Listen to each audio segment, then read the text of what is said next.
O Senhor esteja convosco. Ele está no meio de nós. Proclamação do Evangelho de Jesus Cristo segundo Marcos. Glória a vós, Senhor. Depois que João Batista foi preso, Jesus foi para a Galileia pregando o Evangelho de Deus e dizendo: o tempo já se completou e o reino de Deus está próximo. Convertei-vos e crede no Evangelho. E passando à beira do mar da Galileia, Jesus viu Simão e André, seu irmão, que lançavam a rede ao mar, pois eram pescadores. Jesus lhes disse: segui-me e eu farei de vós pescador de homens. E eles, deixando imediatamente as redes, seguiram a Jesus. Caminhando mais um pouco, viu também Tiago e João, filhos de Zebedeu. Estavam na barca, consertando as redes, e logo os chamou. Eles deixaram seu pai na barca com os empregados e partiram seguindo Jesus. Palavra da salvação. Glória a vós, Senhor.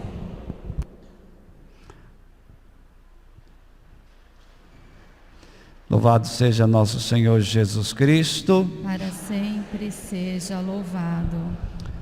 Queridos, celebramos hoje o terceiro domingo do tempo comum e temos o início da pregação, o início do ministério de Jesus, antes ainda de ele chamar o grupo dos seus apóstolos ou dos seus discípulos. E então vemos aqui o primeiro chamado. Na verdade, Jesus passa e chama 4 homens para serem seus discípulos. Os versículos do trecho que nós lemos, especialmente os versículos 16 a 20, são marcados por 3 importantes verbos.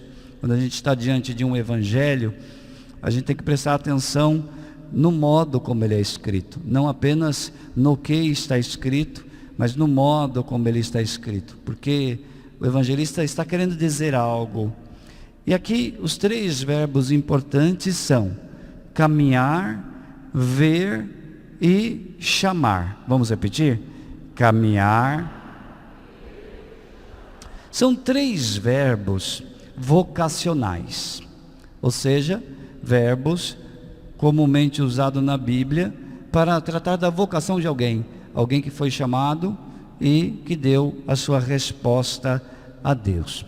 Relendo o texto, esse capítulo 1, versículo 14 a 20, nós podemos observar com muita clareza que enquanto Jesus caminhava, ele viu e chamou, neste caso, 4 pessoas para serem seus discípulos. Pois bem, se são verbos vocacionais, eles também dialogam conosco. Afinal de contas, todos nós somos chamados por Jesus a sermos os seus discípulos. Então nós podemos pensar que também nós devemos viver esses 3 verbos na nossa vida cristã. Então vamos pensar. O primeiro verbo, caminhar. Se nós devemos viver este primeiro verbo vocacional, que significa caminhar. Devemos continuar a caminhar, andar, não ficar paralisado, nem nos nossos medos, nem nos nossos pecados. Estamos vivendo um tempo de medo, de incerteza, de fantasmas. Os fantasmas de hoje são as notícias falsas que colocam medo, que espalham terror nas pessoas. São muitos os fantasmas, são muitos os medos que às vezes nos ameaçam de nos paralisarmos, ficarmos perdidos, sem saber o que fazer. Pois bem, devemos caminhar. andar, não ficar paralisados, nem nos nossos medos, nem nos nossos pecados. Devemos sair dos pecados e caminhar. O Evangelho nos convidava: o tempo já se completou e o reino de Deus está próximo. Convertei-vos e crede no Evangelho. Portanto, é a atitude que rompe essa paralisia, este estar imóvel, este estar instalado em situações que nos escravizam, que às vezes nós dizemos que não temos forças para romper. É preciso ter a atitude de caminhar. A graça de Deus virá ao nosso encontro. Então, a atitude de caminhar é isso que rompe com essa paralisia, com o não fazer nada, com o omitir-se. Por outro lado, o nosso fazer algo não pode ser sem refletir, sem pensar. O nosso fazer deve nascer do nosso momento de encontro com o Senhor. Tudo que formos fazer, as atitudes, os gestos, as palavras, devem nascer do nosso estar com Jesus, do nosso permanecer com Ele. O segundo verbo é o verbo ver. Jesus viu aqueles pescadores e logo os chamou. Ver, quando o texto diz que Jesus viu os pescadores, por que o evangelista faz questão de dizer que eles eram pescadores?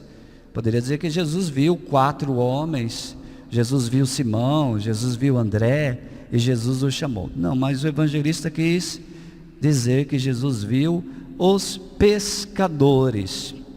Significa que Jesus vê o homem na sua situação concreta, naquilo que ele faz, na situação real de trabalho, que às vezes, no caso dos pescadores, é marcado por ser um trabalho árduo e penoso.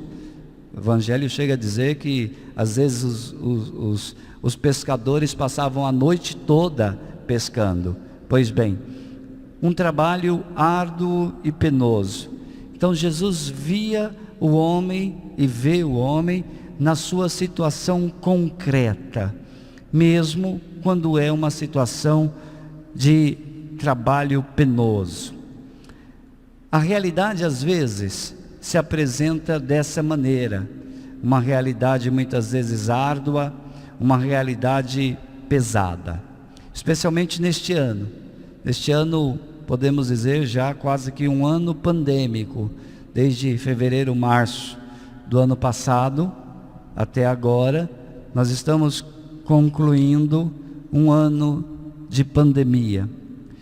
Esse ano pandêmico é uma realidade árdua, é uma realidade dura e pesada. Podemos pedir que Jesus nos dê um novo modo de olhar, já que o verbo é ver. Podemos pedir a Jesus que nos faça olhar com os seus olhos toda essa realidade, a dos outros e a nossa. Pedir a Jesus então que nos dê um novo olhar cheio de solidariedade em relação à realidade das pessoas que sofrem. Olhar para o outro que sofre. Às vezes olhar para o outro que sofre faz com que a gente tire os olhos dos nossos próprios sofrimentos. E aí nós descobrimos que o nosso próprio sofrimento ainda é muito pequeno diante de sofrimentos dos outros. Então faz bem olhar para a realidade dos outros. Nós podemos olhar com solidariedade a dor de quem perdeu pessoas amadas. Peçamos a Jesus então que nos faça ver a realidade com esse olhar solidário. E sobretudo que vejamos que a nossa presença é importante na vida dessas pessoas. Para quem perdeu alguém amado, nós não podemos fazer nada a não ser a nossa presença, a nossa solidariedade, o nosso manifestar a nossa companhia em relação àquelas pessoas. A nossa presença é importante na vida de quem está sofrendo. Então pense um pouco, peça a Jesus que dê esse olhar para você, que Ele faça você olhar em torno, para as pessoas que estão ao seu redor e que estão sofrendo. Como discípulos de Jesus, somos chamados também a ver a realidade que nos rodeia, por mais dura que seja. Nós podemos olhar a nossa realidade e não fugir, não negar a nossa realidade. Às vezes a nossa tentação é querer negar a realidade, é querer evitar a dor. Não resolve evitar a dor. É preciso olhar, ver a realidade, sem negá-la, sem deixar de ver o quanto de dor e sofrimento essa realidade causa, sem fugir da dureza da realidade e dos seus desafios. E mesmo assim, podemos pedir ao Espírito Santo que nos encha com o dom da fortaleza. A impressão que dá é que o Espírito Santo só funciona no dia de Pentecostes, né? Quando é dia de Pentecostes, a gente põe faixas na igreja, lembra dos 7 dons do Espírito Santo, depois nunca mais. Parece que o Espírito Santo só está na igreja no dia de Pentecoste. É um erro. O Espírito Santo está na igreja sempre. Por isso nós podemos pedir os dons do Espírito Santo, especialmente neste tempo em que a realidade se torna uma realidade muito dura, muito árdua.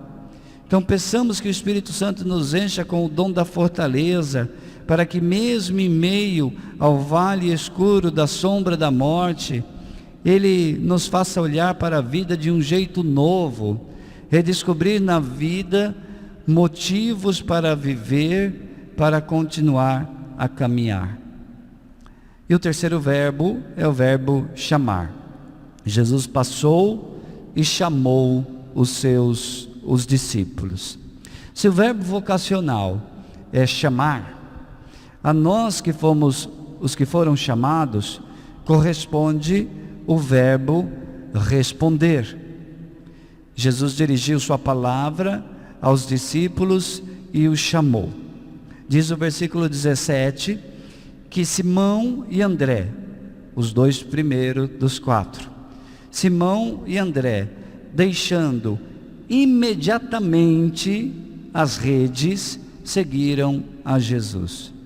Imediatamente eles deixaram a rede, não colocaram objeções. Jesus chamou, eles largaram e foram, imediatamente, sem colocar restrições ou objeções.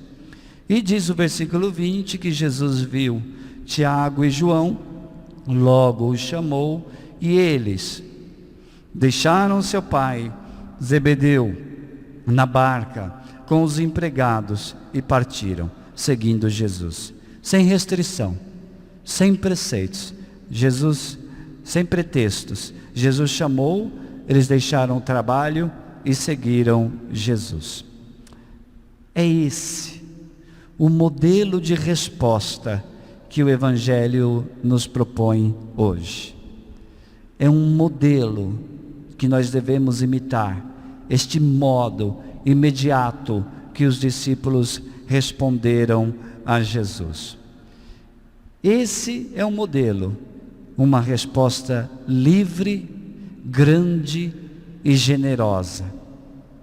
Esse Evangelho nos faz pensar que Jesus dirige hoje também para nós a sua palavra e também chama a cada um de nós. Se Ele nos chama, qual é a tua resposta? Melhor, como é a tua resposta? Tem sido uma resposta livre, grande, generosa? Ou tem sido uma resposta empobrecida, parcial, limitada, condicional? Eu só vou se o Senhor fizer isso, eu só vou se eu puder fazer assim. Como tem sido a tua resposta? Já parou para pensar que a tua vocação não é apenas frequentar a missa todos os domingos? Tem gente que acha isso o máximo. Vai na missa todos os domingos, sai da igreja dizendo: pronto, já fiz a minha obrigação, né? Ou agora eu tenho domingo livre, que antes estava preso, né? Então agora ela está livre. Então, já parou para pensar que a tua vida cristã, apesar de ser o cume, a missa, a celebração dos sacramentos, mas não é tudo. A vida cristã deve continuar. A partir da missa, a vida cristã deve continuar. É a fonte de onde nasce a vida cristã, a Eucaristia. Portanto, já pensou que reduzir toda a tua vida cristã apenas na participação ritual da missa significa apequenar a tua resposta diante de Deus? Nós estamos falando de uma resposta grande, de uma resposta generosa, e de repente eu quero apequenar a minha resposta diante de Deus. Pois bem, Jesus continua a passar e a chamar. Qual é a tua resposta? Como é a tua resposta? Ofereça uma nova resposta a Ele hoje. Não se preocupe com os seus pecados. Ele não chama super-homens. Ele não chama pessoas invencíveis, pessoas impecáveis. Não é a esses que Ele chama. Esses não precisam de Salvador. Não, Ele não chama alguém que tenha 100% de acertos. Muito menos Ele chama alguém que tenha 0% de erros.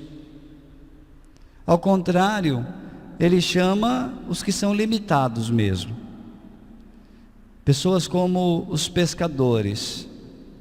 Ele chama pessoas que são como, por exemplo, as prostitutas do Evangelho, que antes pecaram, que pecavam, mas uma vez tendo encontrado, se dispuseram a segui-lo de todo o coração, através de uma vida nova.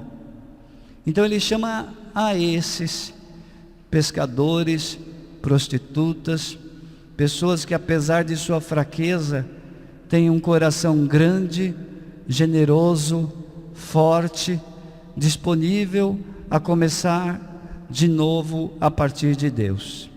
É a esses que Ele chama. Empresto as palavras de uma grande mulher, que foi grande, porque soube ser pequena nas mãos de Deus. Santa Teresinha do Menino Jesus. Ela fez uma comparação entre o passarinho e a águia. Ela sabia que queria ser como a águia, porque a águia voa mais alto, tem um olhar que vai longe, uma precisão incrível. No entanto, embora ela quisesse ser águia, ela se sentia pequena, como um passarinho que voa baixo, que não consegue as grandes alturas que a águia consegue. Seguem aqui as palavras dela: considero-me como um débil passarinho coberto de leve plumagem. Não sou águia, mas eu tenho dela os olhos e o coração. Não sou águia, mas tenho dela os olhos e o coração. E apesar de minha extrema pequenez, atrevo-me a olhar fixamente para o sol divino, o sol do amor, e o meu coração sente em si todas as aspirações da águia. Somos apenas um pardal, mas temos coração de águia. Somos apenas um pardal, mas temos coração de águia. Este é um mistério terrível e contraditório do homem, sentir-se ao mesmo tempo pardal e águia, ter um coração de águia e asas de pardal. O que fazer? Se sei que não posso voar tão alto, sei que sou um pardal, mas sei também que com grande paz me entrego a Deus. Ele pode me emprestar poderosas asas de águia. Haverá alguma coisa impossível para Ele? Queridos irmãos, Ele chama cada um de nós, para que, mesmo que você seja apenas passarinho, você tenha coração e olhar de águia. Não se preocupe, Ele te empresta as asas poderosas de águia. Então responda como os discípulos responderam. Responda com o coração totalmente aberto, com generosidade, sem colocar restrições.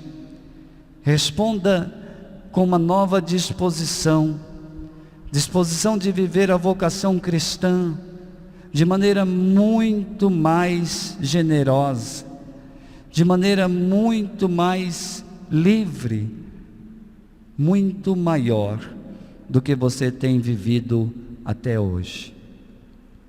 Louvado seja nosso Senhor Jesus Cristo. Para sempre seja louvado.